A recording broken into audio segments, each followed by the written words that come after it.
Hey everybody. Um, just wanted to make a quick video that discusses some of the big changes for the 2020 AP Psychology exam. This past Friday, Trevor Packer, who works for College Board, sent out an hour-long video of all of the changes that are going to be taking place for this year's test. I will spare you that hour video and try to get to the parts that are most important for you. Do know that over the coming weeks, we are going to have lots of time to review for this test, talk about the new format, and the best way to tackle it. But here's some the highlights from the updates that we received on April 3rd from the College Board. First of all, you may recall that the AP exam, AP Psychology exam, was scheduled for Tuesday, May 12th. They've pushed everything back 1 week. And so the new test date for AP Psychology is Tuesday, May 19th, and it's going to take place at 1 o'clock. So you're going to want to go ahead and put that in your calendar now. That on Tuesday, May 19th at 1 o'clock, you're going to need to have hopefully kind of a quiet, secluded place where you can sit down for a little bit and work on the AP, the official AP Psych exam. Um, Obviously, normally under normal situations, we'd be at Park Hill High School. You'd be in a testing room and be locked down. That's just not possible with the environment in which we are in today. So the new logistics, the test will be taken at home and it will be taken online. Knowing that we cannot secure everyone's home and make sure that they don't have their testing materials out and things like that. The College Board is approaching this test as if it is open note. Um, I want you to be very cautious with that. It is still a timed test. And if you try to look everything up, you will run out of time. And unlike when we do open note tests, when we do timed tests in our class on the computer, um, the College Board, if the time expires without a submit, then it won't be graded. And so I don't say that to alarm you, but I say that to make sure that you are fully aware that at the end of the allotted time, you need to make sure that you are hitting submit so that they can get your response. So you won't have time to look up everything. But you could potentially have your textbook, your notebook in front of you to help look up possibly a term or two. The College Board has said that they have cheating software, but they are being somewhat secretive as to what that looks like. So I can't really tell you what that is because I don't know. I do know that they have software to help look for plagiarism. They have software to help look for, if two essays look the same. They claim to have software that can detect writing styles. Um, I have heard of online testing software that takes a picture while you are testing to see if you're in a room with 20 psychology students all taking it together. But I don't know if that's possible, and I don't know exactly what that would look like. Um, I do know that they have severe consequences for any students that they do catch cheating, including reporting that you have cheated to any college that you have designated you're sending your AP scores to. So the best advice I can give you is to just do your best, be honest, and to not try to find a way to game the system.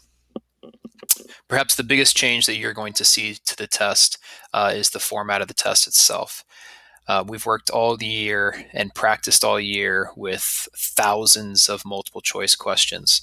The AP exam usually has 100 multiple choice questions that makes up 2/3 of the test. College Board has completely gotten rid of the multiple choice section for the AP exam. The reasoning being it would be far too easy to just look up answers. If there's an objective answer to a quiz, or sorry, to a multiple choice question, and that the answer is C, and is testing some particular term, you could possibly look that up. And so they are moving strictly to essays. There are two FRQs. The first FRQ will look very similar to the FRQs we've had all year. It's an application FRQ. So remember DEA. There will likely be a scenario and then 5 or 6 terms that you have to apply to that scenario. All year, I've told you 6 terms on every FRQ. That may not be the case anymore. So I can't say definitively if that will be 6 terms or 5 terms or something else. but you'll need to apply terms to a scenario. This is where perhaps having your notebook out could help you, but if you are looking through an entire year's worth of notes to try to find a term, I fear that you might run out of time. So be careful there. You'll have 25 minutes to complete the first FRQ and then 5 minutes to upload the FRQ. They're actually going to give you the opportunity, if you choose, to handwrite your FRQ, take a picture of it, and then upload it to the website. Me personally, that sounds like too many variables that could go wrong. You will also have the opportunity to just type your FRQ directly into the test. I think that that's probably the easiest and wisest decision. The handwritten option, I think, makes more sense if you're taking something like AP Calculus or AP Stats, where you're actually working out problems. But for something like AP Psych, where it's just an essay question, I think it makes much more sense to type it directly into the computer. The second FRQ is only 15 minutes, and that is going to be research analysis. They will likely give you some kind of experiment. They will likely have some kind of chart or correlation or something, and they're asking you to kind of pick apart and analyze the experiment. What was their hypothesis? What were their variables? What was their method? How did they study their research question? What did they find out? Analyzing the data. That's likely what you're going to have to do. DEA may not make sense for all of those terms. We will practice this, and I'll give you opportunities to think about this in the coming weeks. Know that with the test moving back to May 19th, we have about 6 weeks to get ready for 2 essay questions, and I really think you're going to be just fine. And then finally, new resources. A lot of this is in the making. We have tons of resources that help prepare you for a traditional AP psychology exam. I've never seen this type of exam before. It's never been done before.